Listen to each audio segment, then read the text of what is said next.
Salut les loups, aujourd'hui vidéo pour vous parler des huiles essentielles, vidéo qui a été fortement demandée. J'attendais d'en savoir un peu plus sur ce sujet parce que j'étais pas forcément bien calée. Du coup maintenant j'ai pu les utiliser sur moi pendant mon voyage en Inde et un petit peu avant. Et je voulais remercier déjà Sandra qui m'avait ouvert la voie des huiles essentielles en me conseillant la mandarine rouge il y a quelques mois. Et remercier Andrea qui, quand elle est venue me voir, m'a fait un vrai cours sur les huiles essentielles. Donc à mon tour de vous transmettre ce que j'ai pu apprendre et ce qui a marché pour moi. La première que j'ai eue, c'est l'huile de mandarine rouge. Alors je vais changer, voilà. L'huile de mandarine rouge que j'ai achetée, alors pour ceux qui vivent au Cambodge, je l'ai achetée à Samata rue 306. Ça coûte pas du tout cher ici, contrairement à en France. Je sais que moi je les paye 8 dollars je crois, donc ça fait 6 euros à peu près, alors qu'en France ça vaut facilement dans les 12 à 15 euros. Pour ceux qui viennent au stage à Paris, si vous voulez que je vous en ramène, bon je pourrais pas en ramener 10 par personne, mais pour les gens du stage, voilà, tenez-moi au courant si vous souhaitez que je vous en ramène. Donc l'huile de mandarine, très utile pour le lâcher prise et pour les crises d'angoisse. Donc je sais que ça va intéresser certaines personnes. Je l'appliquais sur mon troisième chakra, donc 2 doigts au-dessus du nombril. Je mettais une goutte que j'appliquais avec le majeur ou l'annulaire en fonction. Majeur c'est plus le doigt de la directive et l'annulaire c'est le doigt du cœur. Et je massais le point du chakra et souvent il était assez douloureux, c'est qu'il est congestionné. Du coup, avec l'huile essentielle, ça a aidé à le décongestionner et à faire passer l'angoisse, à l'assimiler et la transmuter en amour. Donc voilà pour la mandarine rouge. Ensuite, il y a l'huile de tea tree, donc l'arbre à thé, que j'ai toujours acheté à Samata et qui m'a coûté, je crois, si je ne dis pas de bêtises, 8 dollars aussi. Il y en a certaines qui sont plus chères. L'arbre à thé, c'est pour tout ce qui est infection virale. Et par exemple aussi pour tout ce qui est mycose, abcès buccal, tout ce qui est petite infection du corps. Je l'utilise pas, je l'ai utilisé pour ma fin de sinusite que j'avais eue.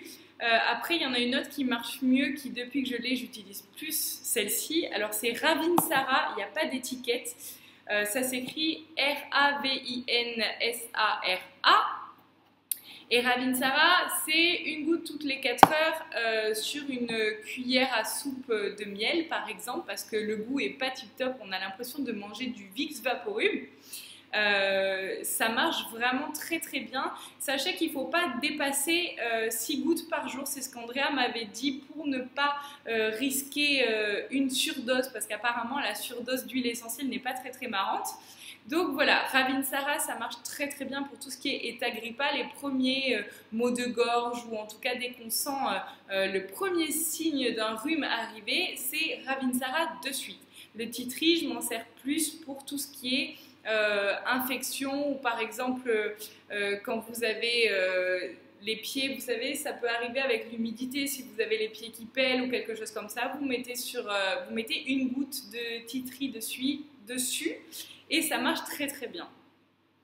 Ensuite, j'ai pas d'étiquette non plus, c'est la menthe poivrée. Celle-ci, ça m'a servi énormément en Inde, enfin pas pour moi, mais pour les personnes qui m'accompagnaient. Pour les maux des transports, ça marche extrêmement bien. Dès que quelqu'un avait la nausée en voiture ou autre, surtout dans les routes de montagne de l'Inde avec leur manière de conduire, c'était assez utile.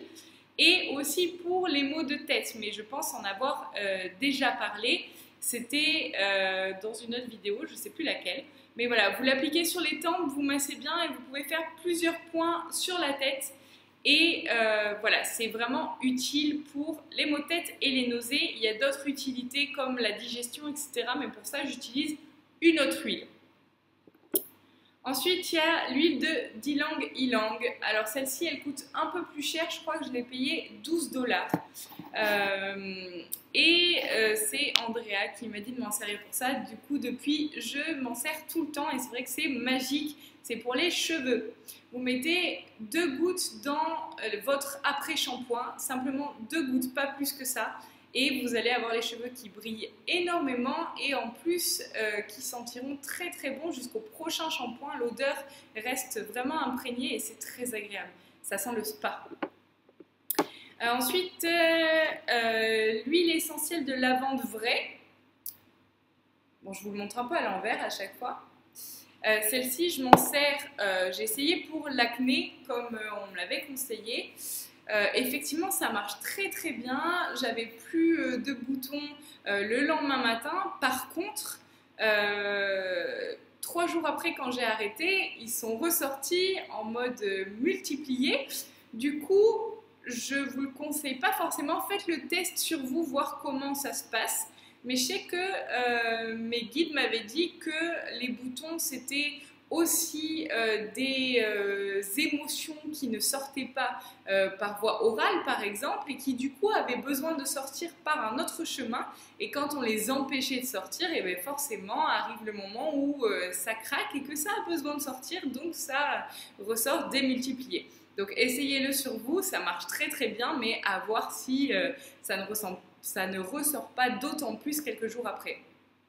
Et l'huile essentielle de lavande, je m'en sers aussi pour le stress et les angoisses. C'est la lavande vraie et fine, hein, pas la lavande toute seule. La lavande vraie et fine, l'odeur est beaucoup plus subtile et plus fine.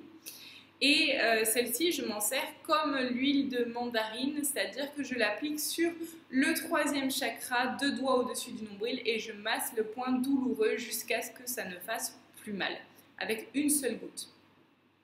Et ensuite, les 2 que j'ai achetés en Inde, il y a l'huile d'eucalyptus, voilà, qui me sert pour tout ce qui est inhalation. Dès que j'ai la moindre arrivée d'un petit rhume, je mets 2 gouttes dans un bol d'eau très très chaude et je fais une inhalation. Vous savez, le truc super sexy avec la serviette au-dessus de la tête où vous avez les cheveux attachés et que vous vous mouchez toutes les 2 minutes. Voilà, l'eucalyptus, ça sert à ça, à dégager toutes les bronches et les sinus et du coup à pouvoir respirer beaucoup mieux et de manière plus fluide. Et ensuite, dernière huile, c'est l'huile de lemongrass. C'est donc, je ne sais pas le traduire en français, désolée.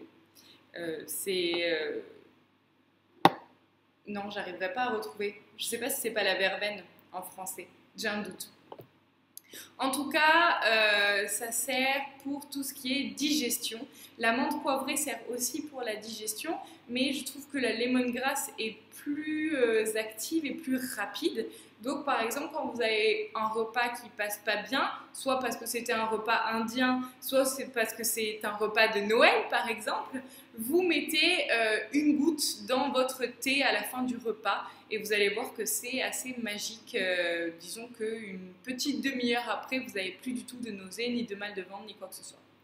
Voilà, c'est toutes celles que j'ai pour le moment. Les principales qui me servent le plus souvent sont Ravinsara, donc celle pour tout ce qui est rhume et que je prends donc une goutte toutes les 4 heures. Dès que je sens que j'ai le moindre rhume qui arrive, c'est vraiment magique. Tea tree et, non, je dirais peut-être plus la menthe poivrée et la lavande vraie. Voilà les 3 qui sont, entre guillemets, principales à avoir, avec lesquelles vous pouvez faire quasiment la totalité des soins promulgués par les huiles essentielles. J'espère que ça vous aura aidé et n'hésitez pas à me dire quelles huiles vous avez, en quoi vous vous en servez et ce qu'elles vous ont apporté. À très bientôt.